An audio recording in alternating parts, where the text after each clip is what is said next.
Chip Lear. Wild Side. Welcome to Chip Lear's Wild Side Podcast. We are in for a real treat today. My good friend is going to join us, who is a member of the National Freshwater Fishing Hall of Fame. And this spring, together, him and I are going to be inducted into the Minnesota Fishing Hall of Fame, Steve Pennaz. Now, if you are a fan of fishing education, Steve has been delivered either in your mailbox or he's been coming through your television set since the mid-'80s. North American Fishing Club, he piloted that program as executive director for over 15 years. He grew it to over 550,000 people in terms of membership. That's the business side of Steve. And we're going to understand what makes him tick that way. Currently, you're seeing him on Lake Commandos television. He's got an ice series. He's got saltwater programming. But the neatest part about Steve is his family. He's got a couple of kids and a great wife. One of his kids, his youngest son, Pierce, has Down syndrome. We're going to learn what it was like to teach Pierce how to hunt, take him hunting, and get a public reaction of that. It's a pretty interesting talk. Stick around for Steve Pennaz. Steve Pennaz, welcome to the Wild Side. Thanks. It's great to have you here. In fact, I've mentioned this before, but I really believe that you are probably, if not one of the busiest people in outdoor fishing media, because we've got Lake Commandos television, which is rocking and rolling on, I don't know how many. Sportsman Channel, yeah. Sportsman Channel. We got World My Fishing Outdoor, Org. TV. We've got Stone Cold Fishing, which is your ice fishing gig. We've got the Saltwater Playbook, which is part of the Lake Commandos. We've got, you sit on a couple board of directors. We share the board on the MinFish Foundation and Coalition. Yeah. You're on Omnia Fishing's board, which is a new retail online. That's rocking, by the way. Very good. And you've got a busy family life. That's crazy amounts of work, Steve. That's why I fish. It keeps me sane. Keeps me sane. Well, I'm glad that you found a couple minutes to come in here. Now, the first thing I want to know is that I did a little research coming into here, and one of the things that I dug up immediately on you was the fact that you took a Leatherman and a bottle cap to catch trout. It's funny. It goes back to Lake Commandos. We'll get into it a bit, but we're off the coast. It wasn't a trout. It was a tuna. Oh, excuse me. Yeah. And we're well, that makes much more sense now. We're 80 miles off the coast of Venice, Louisiana, and there's yellowfin breaking everywhere. And my tackle box did not have a popper, and the guys in the boat both had poppers, and they're just crushing these huge tuna. And I have a red fin, and I'm trying to shave the lip. I'm trying to get it to flutter across the top, and it wouldn't work. And finally I take this bottle of water, and I'm drinking, and I went, white lure, white cap. So I took a Leatherman, cut a hole in the bottle cap, strung it on the front of the thing, and you're not going to believe it, but I caught a fish on the first cast on my pop bottle top redfin. Well, that's impressive. I mean, that's adapting to the conditions, right? That's what all of us anglers aspire to do. Yeah. And that's why was that the motivation behind using a Batman to catch fish? How'd you dig that up? It's amazing the thing that I've got a research department that is second to none. Oh yeah, I heard it's huge too. Yeah.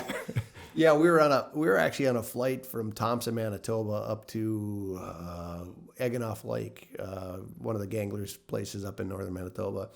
And Larry Sletton was our producer, actually used to shoot with Babe. Larry's a big guy. Sat on his airplane seat, and these are little fold-out seats, and he about jumped out of his seat. I said, "What's wrong?" And he sat on a Batman action figure that was stuck in the seat pocket.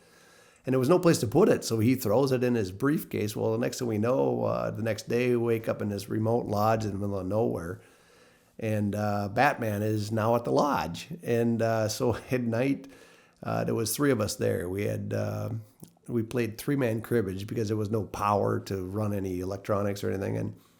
And Larry was the odd man out. And he says, "Where's that Batman?" And he grabbed my tackle box. And this was back in the days of, remember Kevlar line from Stren? Absolutely. Yeah, so he takes some Kevlar line, he takes a hook off a bait, and he makes a lure out of Batman as a joke. I mean, it was just, you had to be there. But the next morning we had we're out on the lake, and it was just loaded with lake trout, and on a dare and a joke, I dropped Batman down on a snap weight and drug it through a school of lake trout. And did you know that if you take Batman and you turn his arms certain ways, you can actually get him to roll underwater? I think that's how we met Aquaman. All I know is all of a sudden, the fish were so thick they were biting the snap weight. But the truth be told, but all of a sudden the fish grabbed that Batman action figure, and we ended up catching a fish on camera. And what we did is, to make it really clear, we did it uncut, unedited. So we actually dropped it down there. And it was funny. ESPN picked it as the lure of the year or something. They did an interstitial on the Batman, the action figure, and that I still have it hanging in my living room. It's a fun story. So these are the lessons that you pull from that inspired Lake Commandos. Lake Commandos, it really kind of was born after 20 years of trips like this, where you start putting the pieces together. And absolutely, that's a true statement. Well, I got to hand it to you because I think it is one of, if not the most educational program that is on television right now, because I learn something every single week that I watch. Well, hearing that from you, it's amazing, because Hall of Fame angler and all that. But I'm not that smart, Steve. Well, the truth is, what happens when you put a couple guys or a guy and a gal in a boat and say you got to catch fish, you start pulling out the stops. And I've learned two lessons from Lake Commandos. One is the patterns are a lot more versatile than I think people think of. I mean, a crankbait can do this and that, a jig can do this and that. But the other thing is that when you are fishing new bodies of water, you're free to make decisions. You're not encumbered by memories or things like that. And you're able to kind of move the way you need to move and make decisions faster and better, because you're not going, well, I caught him here on that lure last time. I'm expecting to catch these. But, that's a great thing. The concept for Commandos is attacking new bodies of water. And I have heard you say in the past that one of the things that you like about that is because you go in fresh without any memories or preconceived ideas of what should happen when. And I know as a fisherman myself, I like to be comfortable. No matter where I go, I like to go. It's opening day, walleyes in Minnesota. I'm going to be on Leech Lake. I generally can tell you exactly where I'm going, depending on the wind, right? Yeah. I can pretty much tell you where I'm going to start, how I'm going to attack my day, what kind of rod, reel, line, lure, everything I'm going to have. You don't get that in Commandos.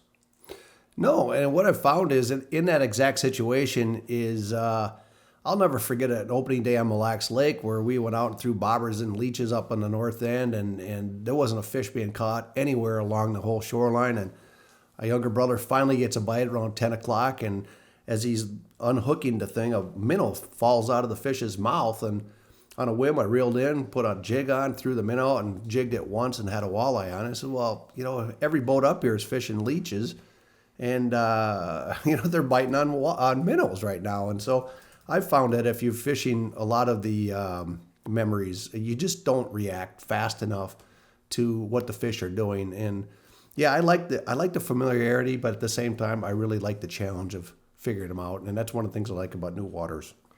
So, of all the anglers that you fished with on Commandos, is there one or two people that you think are hands down the best anglers you've fished with? You said Spence was the most competitive. Who's possibly the Well, in the last few years, I've had a chance to fish with a lot of the top bass guys: Skeet Reese, Justin Lucas, Mike Iaconelli, these kind of guys. And when you get in the boat and you see the mechanical side of these guys, Lucas was flipping frogs between the outboard and the pontoon, and getting it all the way to the front of the boat. And there is no way in the history of the world I would ever be able to do that. That's just plain skill. That's just plain beyond normal. Whoa!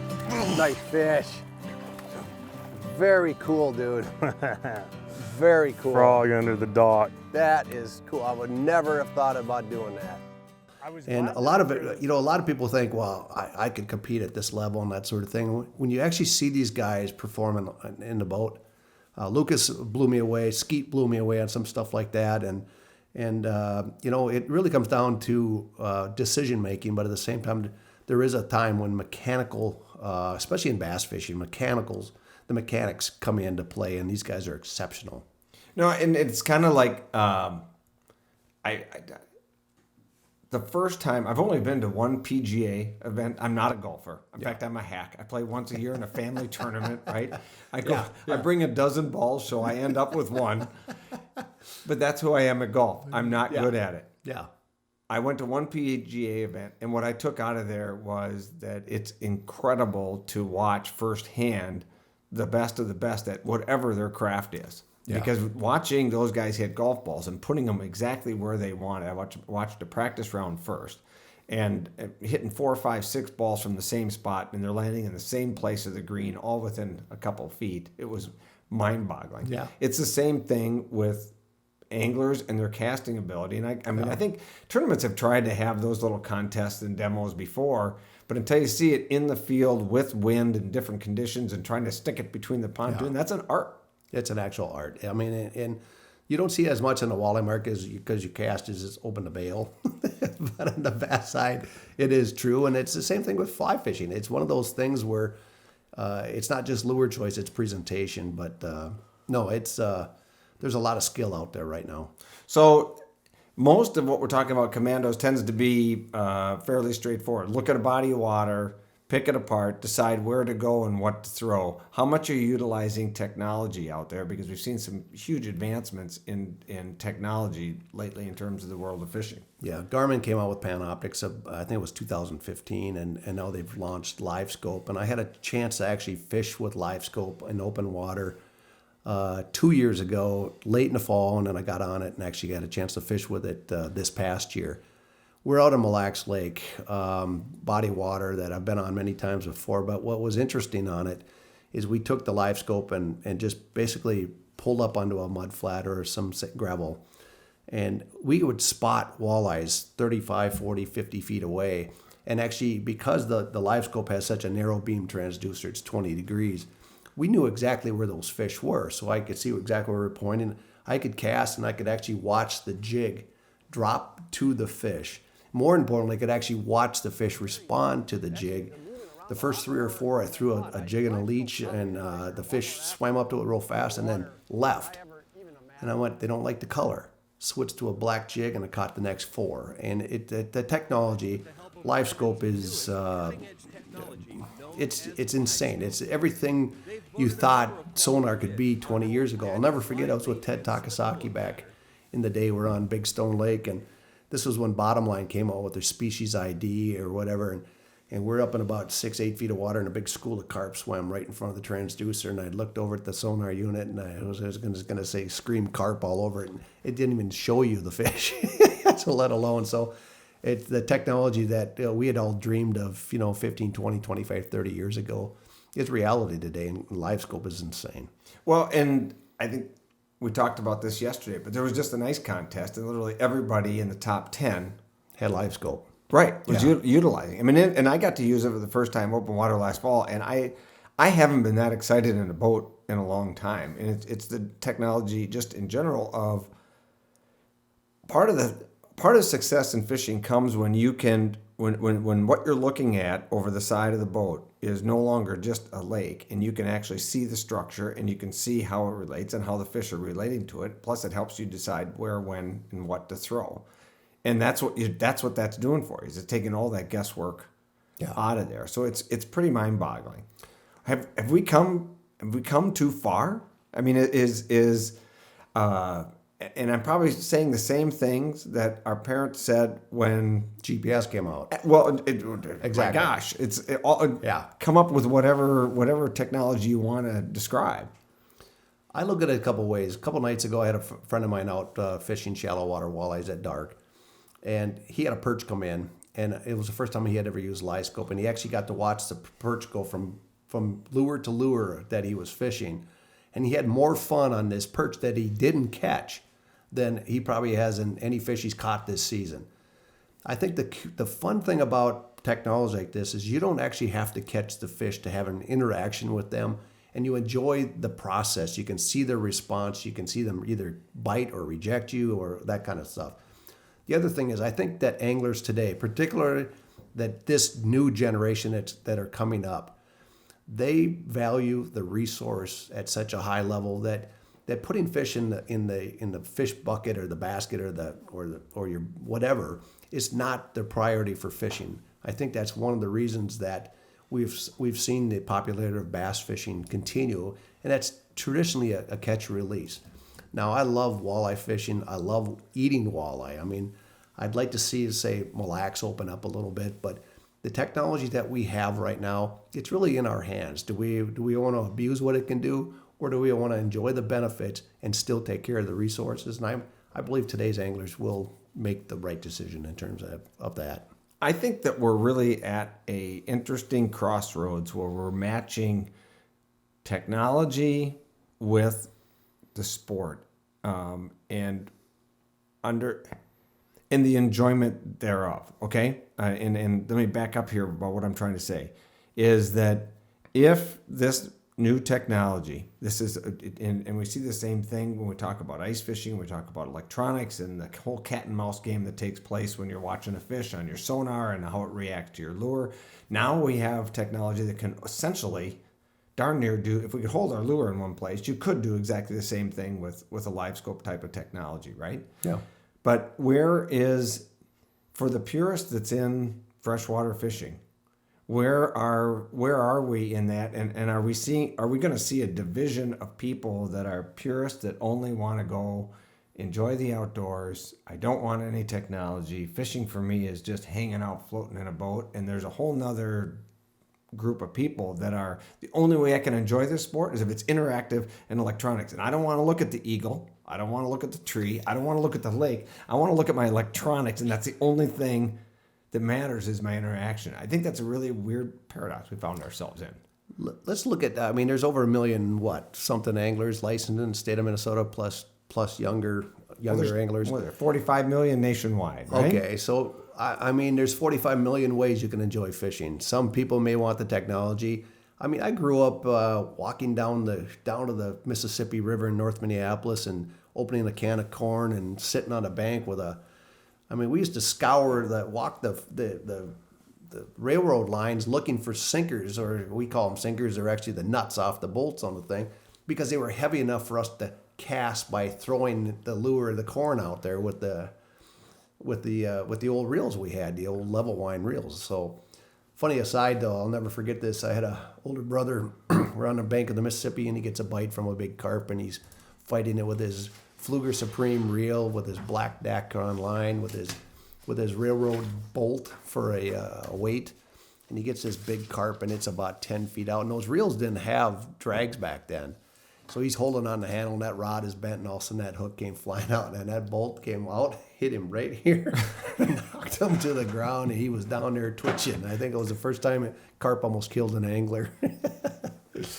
Yeah, I think it's really an interesting place that we find ourselves in, the different ways that we can enjoy fishing, and I think it's kind of I don't know. I'm going to be really interested to see which way it all goes, because I think that there's a group of people that are super intimidated by technology and fishing, and they don't want it, and there's a whole other group of people that are just totally embracing it because of the fact it can improve your catch ratio, and there's a different side of that.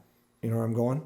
Well, the truth is, everybody can make that decision for themselves. I mean, as long as the resource isn't being harmed, and I think that one generation will find that they enjoy it this way, another one, or even individuals within the cross generations. But I do think that technology is gonna be in fishing forever, and I do think that technology doesn't have to be in place for other guys. I mean, it's still fun to walk down a small, little creek or river and fish for brook trout or chase, trout with a fly rod, things like that. That's as low tech as you could actually get. And then there's others who want to be out trolling for salmon on the Great Lakes, and you want to know what the temperature is at 55 feet down, and where the fish are.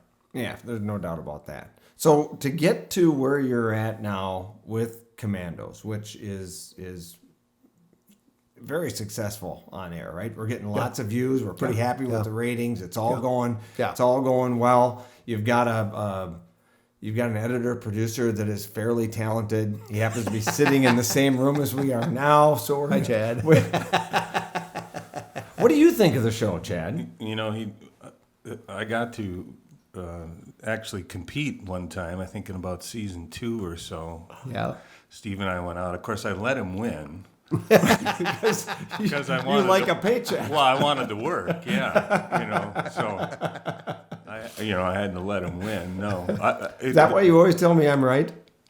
Yeah, that's exactly right. Yeah, I'm no dummy. You know, some people would argue with that. No, I've been very, very fortunate to have been involved with Lake Commandos from the very beginning, and that's what excited me. It was the exact same things that you guys have been talking about. Is what excited me about the format from the very beginning. Is that this is how we all fish, right?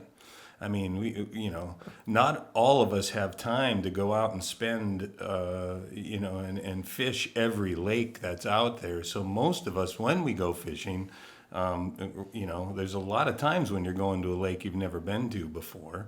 And personally, I love that. And then, I love going out with a buddy, and you're always trying to beat your buddy, and do different things to beat him. And then you learn as you do that, and that's what Lake Commandos is. So that's why it's a ton of fun for me, to work on the show. Well, as a viewer, I compliment you and I compliment Steve on the whole storyline, because I honestly I watch a reasonable amount of outdoor television, and there's not. It's one of the rare programs that I watch that I learned something from every single time because of the decision process. It's all what I think that, and I've been involved in the marketing side of fishing for a long time. And what we want to tell everybody is that this is the magic answer. Buy this, get this, right? Purchase this, get that.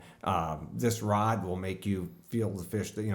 All these things are going to make a difference, and they do. They really do make a difference. Yeah. But what I learned covering tournaments as long as I have and fishing as long as I have is it's all the decisions and the preparation that gets you to the point that you make that cast that really determine whether something's going to hit your lure or not. If I can jump in one more time quickly, because it popped into my brain, and that is that, we have done some shows, Steve has done some shows where you don't realize even the smallest little detail can make a difference. How many times have I been out in the boat and your buddy's catching more fish than you, and you think, it can't, he's just getting lucky. But Steve has done some things where it's come down to, maybe 2 pounds of test they'll be throwing identical things, and he's got a fluorocarbon leader on, and one's got 10 and one got 8. And the one guy's catching more fish than the other, and they'll switch, and then all of a sudden start catching the littlest, tiniest things sometimes can make a difference, And that's why I endorse, love, and am passionate about the competitive side of freshwater fishing. And it's for all species, walleyes, bass, muskies, all of it, because it's those little tiny things. And you know that from what you're doing in your program, but back in the MWC days at North American Fishermen, right? The smallest of details can make a massive difference in catching fish. The Great Lakes guys trolling for walleyes in open water. One guy's got 6 red beads, the other guy's got 4, or whatever the minor. I think all anglers owe tournament anglers a debt of thanks, because how many times have you had a kicker motor break off the back of your boat recently? I mean, the tournament anglers went through all that years back, and broken hulls, broken boats, broken trolling motors. You've got better seats and trolling motors, your electronics, your rods, your reels, fluorocarbon lines, and that sort of thing. But the one shoot that I'll never forget on Lake Commandos. We were down in Texas and run a power plant lake, and I really didn't know how to fish power plant lakes before. Do you fish the outflow where it's 80, or if you fish where the inflow? My guest wanted to fish a Carolina rig, and I'm thinking we had this massive cold front. He picked one of my favorite baits is the Berkeley Chigger Craw in a green pumpkin. So I picked the same bait. He's throwing fluorocarbon mainline. He's throwing a 3/4 ounce sinker, and he's got a bead on there. I'm thinking these are post-front fish. I want the sensitivity of a braid. I went to a half-ounce leader or half-ounce sinker just for weight, and then no bead because I wanted it to be a silent presentation. We pulled up on this point, and he cast, and our lures landed 10 feet apart, and boom, he gets a fish. Boom, he gets a fish. And he had 5 fish in the first 10, 15 minutes of the trip, and I'm sitting here going with nothing. And I walked to the back of the boat, and I said, we got the exact same lure on. We're making the exact same cast. The only difference is he's got a fluoro mainline. I've got a braid. He's got a bead. I don't have a bead. He's got a 3/4 ounce sinker. I said, I don't know why it's working better today, but it's making a difference. And so I switched to a fluoro mainline. I switched to the other 2 things. And my first cast, I caught a bass. And that trip continues to stick with me because we're using the same bait. We're fishing the same water. Everything was the same except the line, the sinker, and the bead. What made the difference? I don't know, but the combination was catching fish, and the combination I had was not catching fish. That's the lesson, and that's what we love. That's what I love about it. But, Yeah. but to come back to North American fishermen, you what got you to Commandos was North American fishermen. If I have I think it was right around late 80s, 1988, you became executive director. If you don't know what North American fishermen was, I don't know if we've gone that far yet. Somebody might not know what it was, but it started as a group and a club, which you grew to 550,000 members at one point. Yeah. We had a magazine, television program, tournament circuits, clubs of all sorts and all levels. Yeah. Run me through, first of all, how did you get involved in North America? Most importantly, I want to know how you drove that, because that was just a whole nother time in our sport. I graduated from the University of Minnesota in journalism in 1986. I had a job offer from North American Hunting Club to be an editorial assistant North American Hunter magazine, and I really wanted to work in the outdoor sports, especially in journalism, which is why I had a journalism degree. I get back from an elk hunt in Idaho, and my boss calls me in the office, and I thought, oh, something's wrong. And he said, we're going to launch the North American Fishing Club. We'd like you to head up the launch of the magazine. Well, I mean, I was in Seventh Heaven. I didn't sleep for a week because here I'm a year and a half out of college, and I get the opportunity of a lifetime. So within a few weeks, I'm on the phone with guys like Homer Circle and Jim Bashline and you pick the Jeff Murray, the top angling writers in the country back in the late 80s.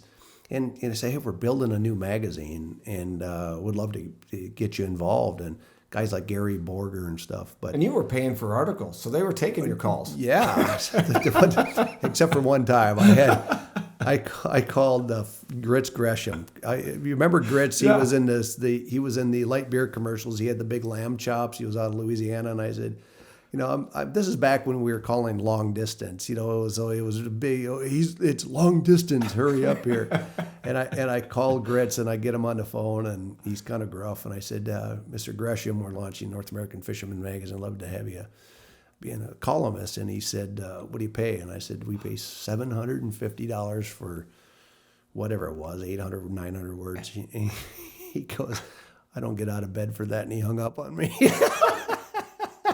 But I actually had a chance to meet him after that, and we laughed about it. And he was probably still on residual money from light beer, so I can understand it. What a great story! Yeah, it was cool. But what a wonderful entrance to it. What do you think? What sparked people in those days? I mean, the membership was growing. I mean, it was like threefold. It was like the biggest thing to hit, because I was entering the industry at approximately the same time. Yeah. And it was just steamroll. It was North American, North American, North American. Everything was North American. A couple things. One, I think we had the hunting club that allowed us to make some decisions based on experience about what people were looking for. And two, I think everybody wants to belong to something bigger than themselves. The club offered them the opportunity for discounts. They offered them a chance to find fishing partners. We provided, strong editorial through the magazine and other benefits like chances to get together and things like that. And I really think that anglers in particular, but everybody wants to be part of something bigger. And we celebrated our members, and they really appreciated that. So we gave them a chance to run their pictures in the magazine and be involved. Obviously, this was way before the internet, and what an opportunity. I spent 25 years there, and it wasn't going to work in the morning. It was, we're going to the club. It was almost like we're going to, go to the club, either the dance club or the workout club or whatever. But it wasn't the office. We were going to the club. And then when we launched into the television show, our first airing was on ESPN, and we were on ESPN for about 10 years, and that was a tremendous experience to be able to travel the world and go to destinations as Venezuela and Costa Rica and Finland and Canada, and really get to know and understand anglers and fish at a very high level that I will never have been able to do without that position. Have you ever struggled between fishing as a job and fishing for fun? I mean, how do you manage that? Early in the days, I really struggled with that because I wasn't a great angler. I was learning on every trip from top guys, and I was starting to put the pieces together, but it was hard for me to shut down and do a family trip with Karen or with my kids, just because in my work job I had to produce, and it took about 15, 20 years before my skill level got to the point where I was able to figure out fisheries and then back off and then have fun at the same time being able to catch fish. But yeah, it was hard. My son Pierce hates fishing, and I blame myself. I probably burned him out on it. Pushed it too hard? I think a little bit. Yeah. It's really hard to do it and for fun versus do it for work. It's a hard line to draw. Yeah. Because at least I know for myself, your brain is always on, especially lure wise, right? It's always on, oh, well, what if? Oh, my, if we could only. Exactly. Yeah. But I enjoy, I was at a veterans event this week with a vet who had 2 tours over Middle East, and his young boy was 8 years old, and neither of them had ever ice fished. And it was just a blast to go out there and find fish with them, get them on fish, and both of them were able to catch their first fish with the ice. I don't care, they were like 3-4 inch perch, but they had a ball, and I was really just thrilled to be able to do that now. So we haven't, the one constant, right, is that the introduction of fishing still takes somebody to introduce them. Maybe it's all of the outdoors. You need a mentor. I think so. And the other thing that's kind of lost is the ability to just throw your bike, your rod on the handlebars of your bike and travel down to a little creek or river or lake shore. You can catch the fish, but I think that we've positioned fishing sometimes as having to be in the the big fancy boat and all that stuff, and as kids, I had a ball with digging up worms and opening cans of corn. It was just as exciting back then as it is now. Are we complicating it? We could be. The difference is, Chip, that we've got an entire generation of young anglers who grew up with video games, and that their world is there. Not to say that fishing can't compete with that, because I think with the technology that's available, that it bridges the gap for a lot of them where they can experience the outdoors and still have that other stimulation. But it can be as simple as sitting on the dock with a rod and catching bluegills until you just can't catch anymore. Well, we've definitely changed it a little bit. I think you talk about the next generation of anglers and technology and their phones. Media has changed just as much. So North American fishermen, you were there, you were driving the ship. It was the golden era of media, outdoor fishing media. It was our only source of information. Either came from a television or I subscribed to a magazine, right? Yeah. And those were really important pieces for myself to become a better fisherman. Today, we've got media coming at us from everywhere, every different direction, and so does the person getting introduced to it. Yeah. So do you see a difference are people learning faster? It's interesting. My daughter Maddie is a 22 hardcore hunter. I took her hunting when she was 12, and the chance that you watch hunting videos and learn from others were, when I was that age, I was nowhere near as advanced as her in terms of just being able to understand what deer do and how to hunt. And I think the same thing is true in fishing. I think that there is absolutely a lot more information that allows people to start at a much higher level than they probably would if without the media. And I do, we've got several generations of anglers who grew up on reading North American Fisherman, In Fisherman, Fishing Facts, Bassmaster, all the leading magazines, and it's really helped, I think, just bring the whole level of education and skill up to a much higher level than just even a generation ago. So when we were talking about Masters, MWC, and North American's involvement there, working with the National Walleye Tour and the tournament circuit, the one of the biggest observations I have of anglers is that they do learn a lot faster, and there's so much past history information on lakes and bodies of water that their learning curves are just really, really quick. And all that stuff exists. So as they enter, I think in the old days it was kind of presumed that and you'll appreciate this. It was presumed that you had to be, you had to start as a co-angler. You had to go through the round a few times to get to know the body of water. And there's certainly benefits to co-angling and learning the ins and outs of how you travel with pros, and guys travel together and they learn from each other, and you meet people, right? There's all that part. But there's also this where you can come in, and there's so much information available that you can come in and compete incredibly quickly. And I just had a really good talk with John Hoyer, the most accomplished angler of our last year on the National Walleye Tour, and he's talking about the same thing as you are in Lake Commandos, which is I don't want old waypoints. I don't want old information. I want to go into every piece of body of water that I go into. I want to go into with a fresh mind. I fished with John on Lake Commandos this fall, and it was really interesting to see his thought processes and that sort of thing. One of the comments he made is he's been guiding, he's been fishing for years, and he made the decision to fish after being a co-angler for a number of years because he decided that he was good enough to compete. But if you look at tournaments right now and you look at who's coming up and winning, it's almost always the new generation. Fishing is very physical. It is hard work to be on the water 12, 15 hours a day at a high level. 2, electronics are so good that if you're not taking full advantage of them, you're not going to be able to compete at a high level. I learned a lot from John on side scanning. It's one of those technologies that I've used, but not mostly for spotting rock bars or things like that. He was using it to find individual fish and at a level much higher than I had been using it before. And I think you see it on the bass side, you see it on the walleye side, you see it just about everywhere. It's really, to me, it opens the playing field a lot more. We're seeing a lot of growth that way, and that excites me because I think we can go a lot of places in terms of sport introduction. So as you sit here and analyze how much technology is too much technology, well, more technology is certainly attractive to a lot of anglers out there. It is. Yeah, no doubt about it. So tell me, you grew up in Minneapolis. Yeah. Minneapolis is home?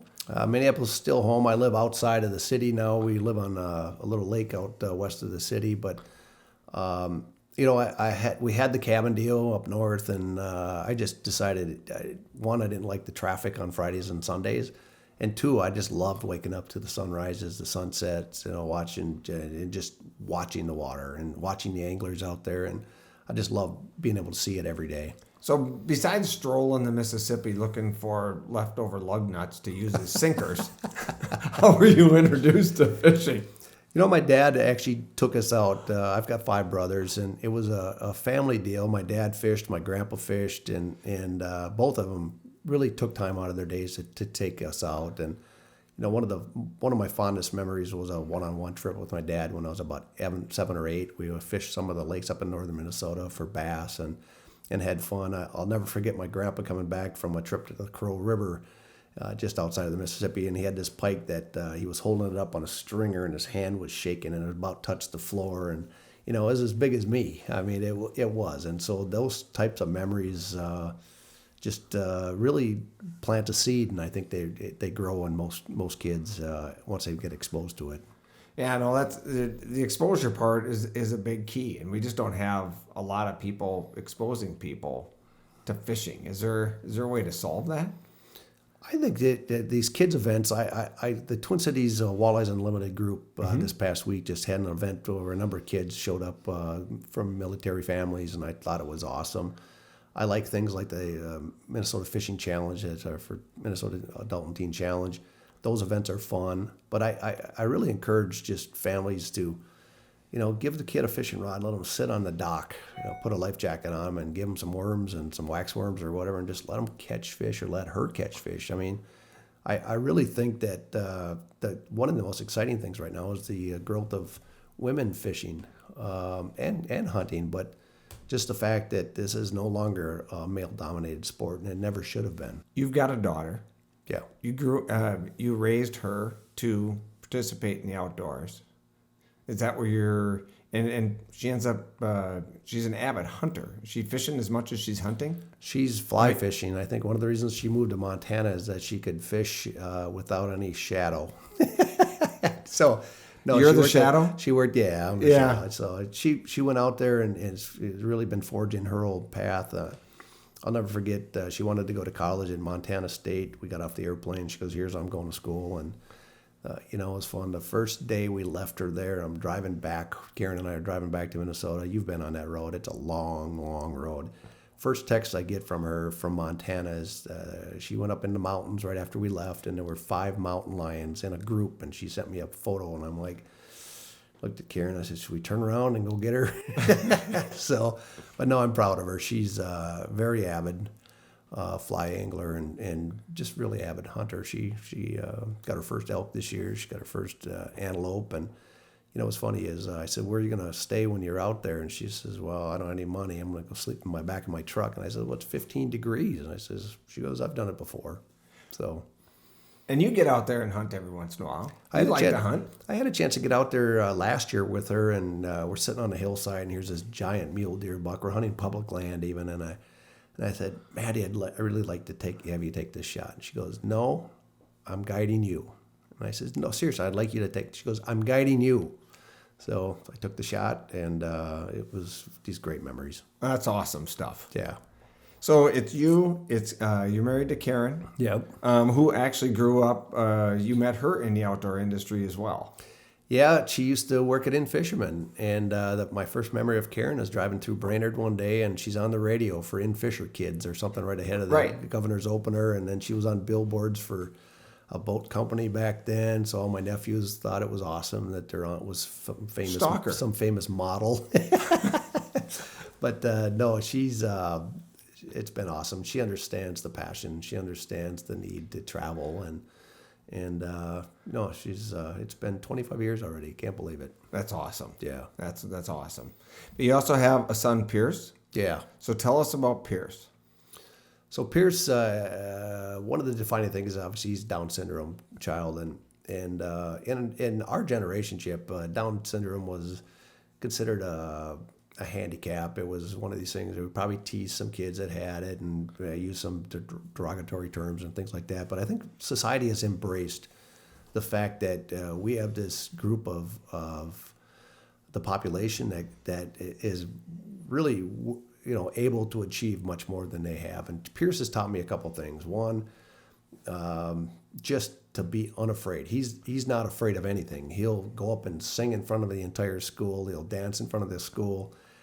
He's taught me a lot about love. I mean, he'll walk into a crowded room and he'll go up and hug complete strangers in a response to them, and he'll change the whole atmosphere in a room just through that. But he's also a tremendous athlete. I'm tall enough to get a lot of rebounds, and I'm a terrible basketball shot. And here's this little kid that's 5'4", draining 3-pointers in national tournaments, and I took him trap shooting, and he was dusting birds left and right, and I'm shocked. I just had no clue that he'd be able to do this. And a couple of years back, he wanted to go deer hunting one morning, and we just couldn't. I couldn't take him. His status as an apprentice had actually expired, and there was no way to get a license unless he actually took firearm safety. And there was 2 options. He would sit through the course in 8 weeks and then fail the trip or fail the test, or I would take the test for him online, which I just didn't agree with. I wouldn't do that. And so I actually reached out to one of the legislators in Minnesota, and I said, hey, I got a boy with Down syndrome. I would love to take him hunting under direct supervision. Unfortunately, I can't take him. And he said, I could get behind a law change on this. And a guy named Jim Nash. And we got the law change last year. And Pierce was able to get his deer license. And last fall, we're sitting in a ground blind in southern Minnesota and had a 6-point buck come by at about 120 yards. And Pierce was shooting off a rest in the blind, and he made a great shot. There's the picture of it right there. Yeah, we got it right there. I want to pull that up and see if we can, there's some footage here, so I'm going to see if I can get this to work. I was very stunned with the response to this because I had shared the fact that I share a lot about Pierce because I'm proud of him. But he had we were practicing ahead of the season, so he was learning how to shoot a scope and things like that. There it is. Yeah. If you hit the play button, but this thing has over, I think it's, what is it, like 235,000 views? Yeah. She's talking about following the blood trail here. Shoot a deer? The deer. Shoot a deer? Yeah. Are you excited? Distance. Did you get a buck? Yeah. How big? No. You got a 6-pointer. Unfortunately, you had to fall down here. Way down here. It was a bear getting That's it the out of there. best That was a But you look at that video. All by yourself? You look at that video, and it had over 235,000 views. Oh, my word. It had 2,500 shares, and I called Jim Nash, or I texted him from the deer blind, and I said, Jim, I can't believe it. Thank you for making today happen. And he reached out to one of his staffers, and then I got a call from a local radio or television station, and they do a story, and it ran on the Monday after. That was picked up in probably 40 states, and then another station called, and the newspaper called, and we were out in Montana over Christmas. We're coming out of a Sportsman's Warehouse or something, and a guy stopped Pierce and said, "You're the kid who got the deer." And Get out. It was pretty wild to see what happened, and I just like sharing his accomplishments. I didn't force him; he wanted to go hunting, and so I just tried to make it happen. But he had a hard quarter away shot. We sat at night using Google. We'd Google different pictures of deer, and I'd say, "All right, where do you aim on this deer in different positions?" Okay. And he had a hard quarter away shot. He put it right through the back rib and out through the front shoulder, and it was an unbelievable shot, especially at 120 yards. So he worked his tail off to earn that deer. He's been to the range. He's been shooting off the deck with a pellet gun, just practicing. And yeah, we sat down, and he's hunted before. He actually took a turkey about 3-4 years back. And, Okay. But he's got a tremendous eye to hand coordination. If you want to embarrass yourself, just challenge him with a game of pig. He'll whoop you in basketball. He's just a great shot. That's awesome. Yeah. But you also received some negative feedback on this. Is that? Yeah. Fox News National ran a piece on it, and Okay. that's where I don't know what the terms are, but the guys who hide behind names and make rude comments just to hurt people. But one guy says, yeah, he got his first buck, but he also killed 7 hunters. Another one just said, oh, yippee, another family who thinks downed kids are normal. Just kind of comments like that really show a lack of respect, or probably more importantly, a lack of understanding. Yeah, that's too bad. Was any of it hurtful for him? No, I didn't share any of it with Right. him. I didn't share any of it with him. And it's funny. They said one woman said, well, he's going to be scarred for life. Well, if she saw him eating his meat sticks, she would realize that. If we try to get him to eat vegetables, he'll say, "Dad, I'm a meat eater." So he hunted because he wanted meat sticks, and he's got them. He is scarred for life in a good way. Yeah, I guess. Exactly. Good. Darn right. Excellent. Absolutely. Yeah. He'll remember that forever. It's awesome. So what don't And people? he'll do it again. Yeah. What don't people understand? You find yourself in a unique position, right? I mean, you're high profile in the outdoor industry. You're exposing your kid to a sport. It's not being well receptive by everybody, mostly because of misunderstanding. What don't people understand that they need to about Down Down syndrome? syndrome? Yeah. Well, when Pierce was born, I'm sitting in the delivery room. Karen was a C-section, so she was in there getting stitched up, and I'm under the light, holding this little 6-7 pound kid, and I'm like, oh my God, what's going to happen going forward? And the hardest thing I've ever done was I had to tell her that Pierce had Down syndrome, because that was her biggest fear of pregnancy. But we took him home. We didn't know what to do. And Dawn Linder actually had the greatest advice I've ever had. I heard. She said, just treat him like a newborn. And so our philosophy has always been, we'll treat him like a regular kid until it doesn't work. And the funny thing was, it's worked almost the entire time. Of course, there's some things that, I have to brush his teeth and, at night, stuff like that. But, we found that he's fully capable of doing things that I had no clue. And so this was like any father whose son wanted to go fishing, I would take him fishing. If he wanted to try basketball, we'd try basketball. And he loves wrestling. But the decision to go deer hunting was his decision, not mine. And it was just my job to be able to set it up so he'd be able to succeed at I didn't want him out there if he wasn't capable. And I would be surprised. I think people would be surprised if I were to show him some of the groups he was shooting off the bench that, the kid was capable. And, if he's sitting on my knee or sitting within a half a arm reach for a situation, we set it up for a safe hunt for him and everybody else, but the deer. And he's folks with Down syndrome and other disabilities have a lot to offer. And I think now that we're starting to see it, we're much richer as a society. As a parent, isn't that the role? Expose your child to as much as you can and provide an opportunity for them to pursue whatever suits them, right? That's and that's what you did here, and you've obviously done that with Karen. You guys have done a great job with that. I've prayed often. What would you like me to do? How do you want me to raise this boy? Why have you gifted me with him? And I finally got the answer here about a year ago. It's not about you, Steve. It's about he's doing it on his own, and he's developed just a tremendous network of friends at his high school, and it's insane the impact he's had on his school and the school's had on him and the rest of the kids. And if there's one thing I would recommend is if you don't have a unified program at your schools or not involved, get involved. It's an incredibly powerful thing to bring kids together and match kids with special needs with kids that don't have special needs and let them interact. And you'll just see it's an amazingly powerful thing. So as Pierce grew up, did you find yourself, when you and Karen would go out, go to social functions, go to places, did you find yourself getting treated differently or uniquely in any way?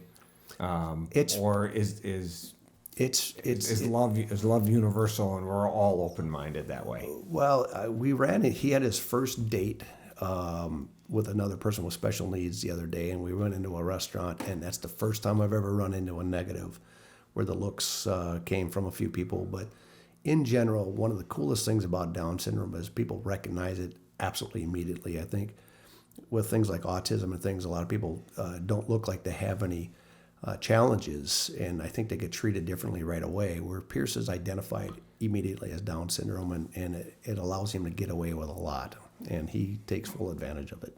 So as a neighbor, let's say I'm your neighbor, right? As your neighbor, my neighbor, and Pierce is living next door, what can I do to support you and your family and show you that I care? Nothing special. I mean, just treat him like a regular kid, invite him over to play, and that kind of stuff. He'll probably tweak your nose and ask you to arm wrestle, but other than that, you're in pretty good shape. And stay away from pig or cow or whatever basketball shooting game we want to try. I don't think I want to take him on a target practice either, because frankly, I'm not that good a shot. Yeah, we right ahead of the deer season, we were set it up on the front deck with a pellet gun and a scoped pellet gun because I wanted him to get used to the scopes, and he was aiming at the top of the bottle cap. Oh my word! And let's just put it this way: he never missed. I mean, even when he was 5 or 6, I'll never forget having him out at the farm with the .22, and I put a Coke bottle up on a stalk of corn, and I explained to him how to hold the gun and how to aim, and he hit it on his first shot. I was just blown away. Spot on. Blown away. Yeah. What are you doing when you're not with this incredible family that you have, or at a board meeting, or creating one of these programs that you have? What makes you tick? I mean, do you read? Do you go to a lot of movies? What do you and Karen like to do for fun? Well, she loves to travel. I'm afraid of airplanes nowadays. So that doesn't work too well. I've had a couple close calls, but I still love being outdoors. To me, the fishing is the competitive side, but I love watching the sunrise. I love watching the sunset. I love sitting in the deer woods and watching the squirrels or a big buck come by or something like that. I've really enjoyed introducing the outdoors to people that have not had a chances like I have had, and those sort of things. I love giving back. We just donated some fishing trips to a group called Pay It Forward, and they raised over $450,000 this past weekend for women with breast cancer. I love getting involved with the Minnesota Fishing Challenge, raising money for the Minnesota Adult and Teen Challenge, a faith-based drug and alcohol treatment program. I mean, the tournament's over at 3 or 4 o'clock on a Saturday, and I'm looking forward to the next event at 5 o'clock. I mean, it's that much fun. But that's I guess I'm at that point where the passion still burns deeply to get out and compete and produce great, television and video and that sort of thing. But at the same time, it's not the most important thing at this point in life. I've learned that from peers. No doubt about that. That's pretty important stuff. So where do you find your balance? I mean, because you're going a lot. So I mean, is there anything that you're doing in particular just to kind of center Steve, or is that the sunrise, sunset? I found that if I'm not fishing 2-3 days a week, I'm a basket case. I just am. I don't know what it is about it, but it's I have to have it. I need it. I'm getting to the point where, in terms of age, body's starting to break down, so I got to spend more time in the gym just trying to maintain where before it used to be to build. But that's that kind of stuff. No, I'm with you there. So you and I are also, we're connected in a few ways, and especially here in 2020, which we're going to get to in a second. But you are one of the founding board members of a new organization, MinFish, the MinFish Foundation and Coalition. You and I are both sitting on that board. And as a Minnesota angler, and if you're out of the state of Minnesota, there's other organizations like this in other states, but not that many. Giving anglers a voice inside the legislative system, so to speak. Yeah. You, and where I'm kind of going with this, is you are also involved in Texas, right? More involved in Texas in the fact that I've had a chance to spend time with, guys that were actually involved in building the Texas Freshwater Fishery Center. There was a gentleman by the name of Richard Hart who's passed away. He was in his mid-80s, but he called me one day out of the blue and introduced himself and invited me to come down to Dallas to meet with him. And there was something about him. I can't tell you why I agreed to go, but here was a guy that raised several $1 million for the Texas Freshwater Fishery Center. They built an education center in his honor, and just for all his work. But we've seen we need to introduce kids to fishing and the outdoors. We need that type of involvement. I think it helps with the environmental issues. I think it helps create and support a thriving fishing business here. And I think it's great for families to spend time. And the Texas Freshwater Fishery Center was really to support and build a chance for kids and others to celebrate fishing and fish. So there's a lot of aquaria there. You got a chance to throw some feed in for catfish, and they have the water level just high enough that when they feed, they'll splash all over you. You get a chance to see some giant, gar and things, species from Texas. There's actually a fishing pond where you can fish for a few dollars and actually keep a fish or two from there with catfish or stuff. And I think Minnesota would benefit from that. The other thing they do is they bus kids in for ecology type education. And the kids, I think if we had that opportunity here, we've got it's on our license plates. We got 10,000 lakes. We really need to celebrate that side of things more than we're able to do now. And I think that, the Hall of Fame is a big deal, but I think more importantly, the education and introducing kids and families and giving them a chance to be involved in the outdoors is actually a lot more important.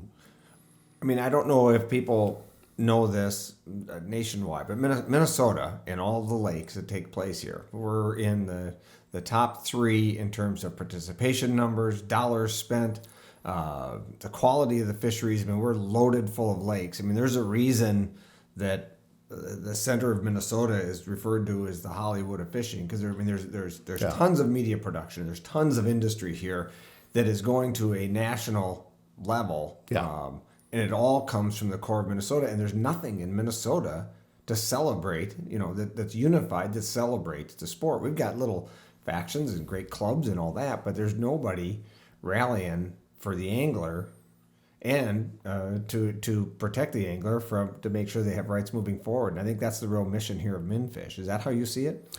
I do. I mean, it's a multi-billion-dollar industry here, and we need to not only protect it but enhance it. I've had a chance to fish probably 40 states now, and there's nothing that compares to Minnesota. There just isn't. There's great fisheries in states like Texas and Florida and California and others, but just day in, day out, the quality that's available here in the broad species and just the overall experience is tremendous. And I think that we as a society probably take it for granted because we grew up with it. But you don't appreciate something until you move away or you just don't have it anymore. And I hope we never get to that point where we just need to back up and say, this is something that is a defining industry, that's a defining part of our state. And we need to celebrate it at a high level, and we need to bring up the next generation to appreciate it. And that's MinFish is there to help ensure that anglers get a voice, and that those monies that are allocated for fishing get turned back, turned around and opportunities for fishing. So you've traveled a lot more states and fished in a lot more places in the world than I have. What is your perception of is the situations that we have on some of our fisheries like Mille Lacs, where we're going back and forth on how many fish we should be able to keep or catch or fish or not fish, or should the season be open or should the season be closed? I mean, is there a lot of places that have that much interest? I mean, that's become like the hotbed of the state. Not to pick on Mille Lacs, but I am.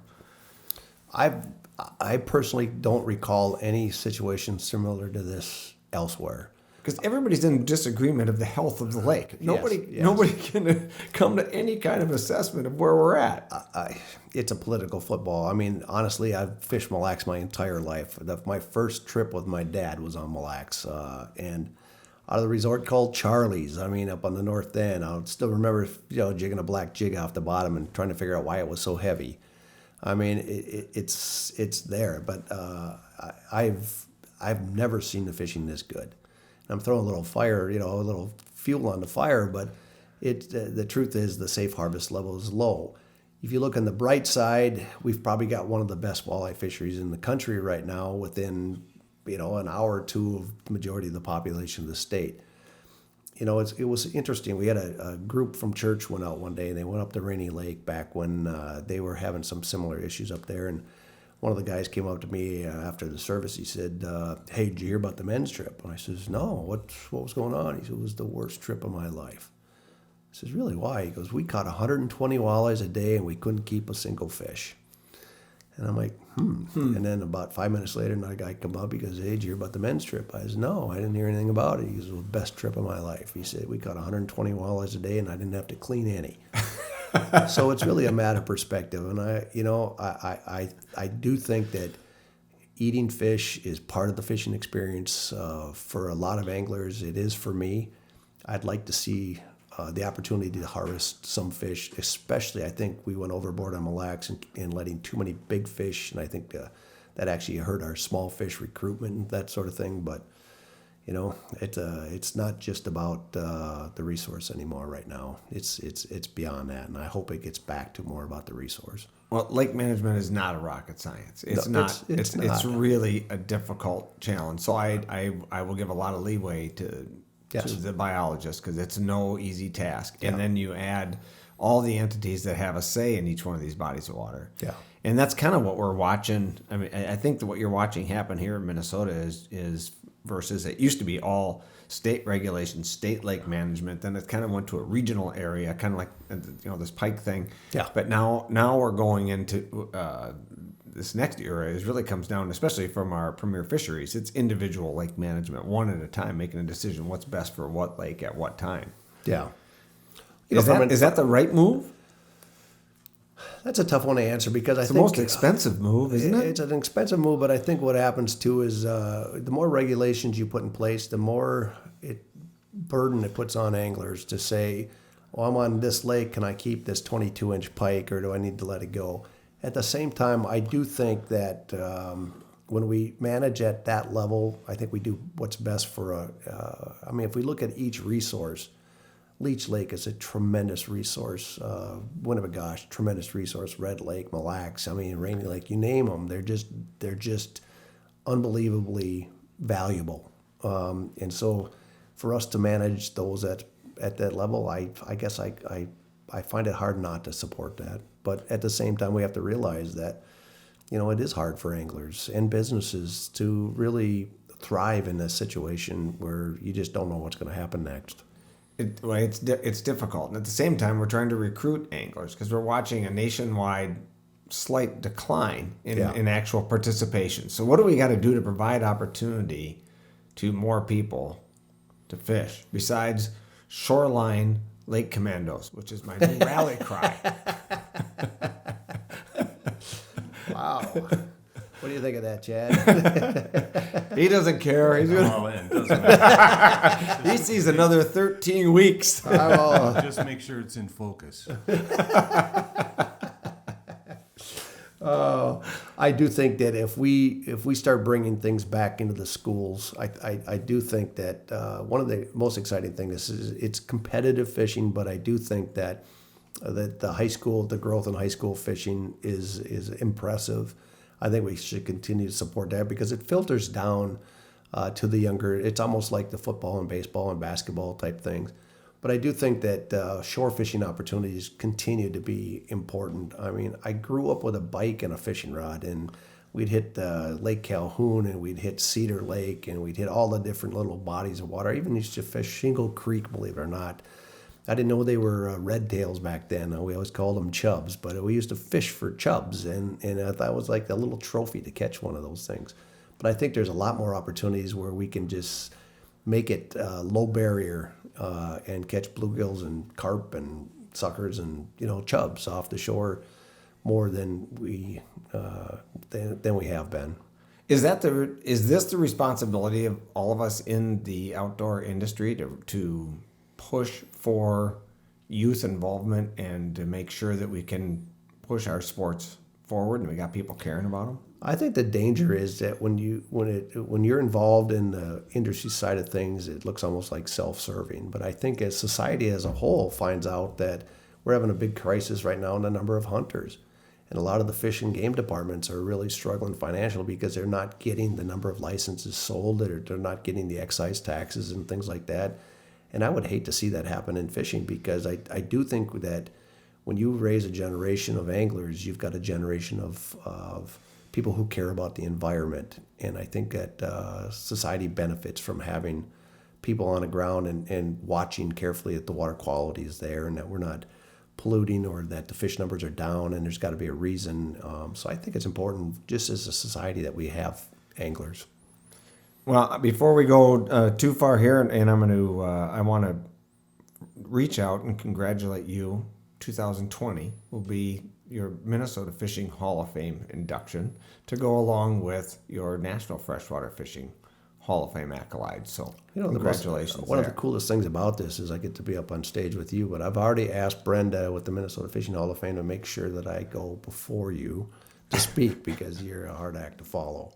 I don't know about that, but It is. It's going to be an exciting event coming up at the Northwest Sports Show in April, and go through that induction with a few others that are going to be there. Of course, Babe Winkleman Productions is going to be inducted at the same time. Tim Lesmeister. Tim Lesmeister, our close friend there, is going to be inducted, and Klug Manufacturing. Yes, which is really cool. Yeah, and that's another. Whenever I have been blessed to go to any one of these events like that, when you sit there and you look around that room, and that's when it becomes blatantly obvious where Minnesota's influence on the entire North America's fishing comes to be, because you look around that room and it is an impressive group of anglers that have made a lot of things happen in our sport and our influence nationwide, and you're one of those, Steve. Well, thank you. My funny story about coming out of the Freshwater Fishing Hall of Fame induction is we had a new pastor at our church, and he said he came to the induction, and he said, I look over at you, and then I looked over at all the legends of the sport, guys like Grizz and all this, and he said it looked like the 12 apostles sitting on the other side of the room. And I was at your induction last year, and I looked over and I went, he's right. They do look like the 12 apostles. Well, there's a lot of gray hair in that row. That's all I'm saying. And beards. Yeah. So with that, I look forward to seeing you there, and thanks for joining us on our podcast. And make sure that you look up Steve on lakecommandos.com on his website. Of course, you've got, I think you're on Facebook and Instagram, Absolutely, all the great events there, and of course your efforts on Minnesota Teen Challenge as well, which you can look up and learn more about. See you the first event. week in June up on Gull Lake. It's a fun event. All right, thanks, Steve. Chip Lear. Wild Side.